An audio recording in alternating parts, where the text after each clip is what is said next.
When I downloaded Lightroom for the first time, I was so proud, I felt like a real photographer. But after watching some experts on YouTube, I realized real photographers don't edit their photos. They get it right in the camera. I'm a photographer. It's a craftsmanship, so I get it right in the viewfinder. I quickly realized that maybe Moose Peterson wasn't the definitive authority on photography. I discovered that there was a lot of other opinions out there on post-processing. Brian James explained that every photograph requires some form of post-processing, even those captured on film. And this guy, the arrogance was incredible. I don't do any post-production. I don't do anything at all in post-production. I never have. I've been shooting since film days, and I've never done post-production. I don't do any post-production. I do it straight, it comes out the camera. I don't do any cropping. I don't do any post-production on this, and that's the way it's going to be. That's how I get my good photographs. What a lot of bollocks. I sat there and I was watching this guy, and I thought to myself, yes, you have. Everybody who did photography in the film days did post-production. That's what was happening when you're doing your developing and printing. If you weren't doing that properly, then you weren't doing post-production at all. This made me feel a bit better about using Lightroom to edit my photos. I had been shooting in JPEG, but then I switched to RAW because Jared Polin said to.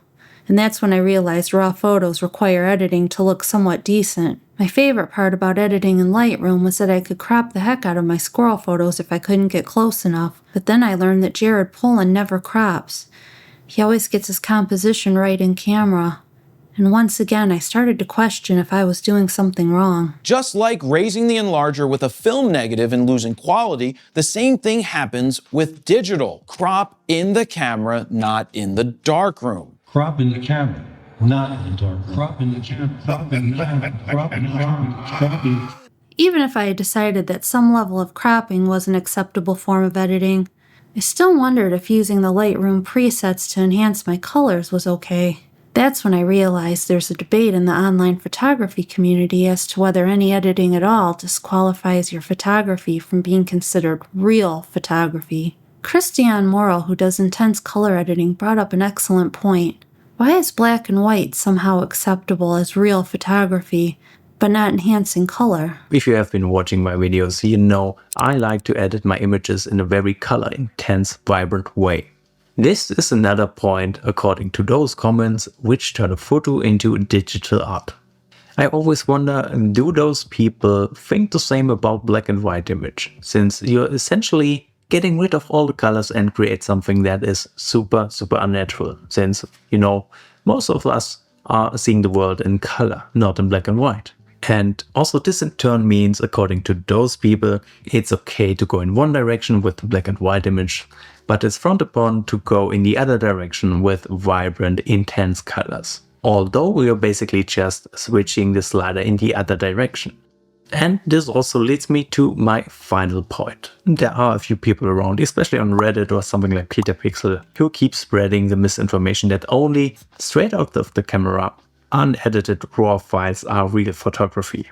This group is just so wrong it hurts. Even though I love vibrant colors, I've always shied away from going too intense because I thought maybe that would make my photos lack realism. But then I watched The Angry Photographer and he gave me a whole other perspective on whether realism in photography should even be my goal. Thing in photography is a lie, ultimately. I mean, if you get paid to take a picture of someone, you don't go, how could I make that lighting, make this old, wrinkled up broad look even older? No, you're supposed to lie, you know, it's like, this is why a ring light, they call it a wrinkle remover for saggy old broads, right? Oh, that's so sexist. Yeah, but it's true. To remove the wrinkles out of someone's face. All photography is a goddamn lie. You know, if you're paid to take pictures of a hotel or motel, and you're paid to do architectural photography for a real estate listing, accentuate the positive, eliminate the negative. Well, hell yeah. You're not being paid to tell the truth. After deciding that I was comfortable using a certain level of cropping and color enhancement in my editing, I started to wonder if there was a line that could be crossed where editing was considered cheating. I've noticed that some photographers have mastered compositing different shots together in Photoshop. When I was watching an old episode of Tony and Chelsea, they were discussing exactly what the line was between editing and cheating. A lot of it came down to disclosure of the process, and there seems to be different rules for different genres of photography. Part of the value of a landscape photo is often the process. And Peter Lik, a few years back, he's comped moons into pictures a couple of times and been busted because you can look at the moon and know whether, by the specific position of it, whether or not a picture could have been feasible. And most recently, I don't know that he hid the story of the moon, but he had a picture that he took a few years back where the moon was comped into a landscape photo, a very large moon. And he sells these pictures for a lot of money. And alongside the picture was a little story that he told about the extremely long effort that he took to position the moon inside the landscape. And that story, that effort, that sweat and time that he put into it is part of what people paid for. And it sure seems like it was not true. So I don't think that that's okay. I think the photoshopping may be okay, but selling a photo with a false story can't possibly be okay. Is a photographer obligated to tell the story of how they got their picture? I think for landscapes and fine arts, yes. I think even if you're... For fine art? I disagree with you, so I have a different line than you, and this is interesting because I'm sure a lot of you will disagree with us and you have different lines, but fine art, for me, do whatever. Take your picture, make a print, then paint on it for all I care. That's your art. I don't think you owe anyone anything. Chelsea's perspective really freed my mind.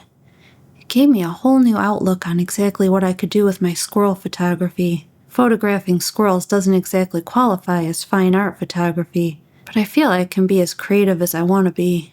Then I started to wonder if there were some genres of photography where you really shouldn't do any editing. And that's when David Bergman brought up photojournalism.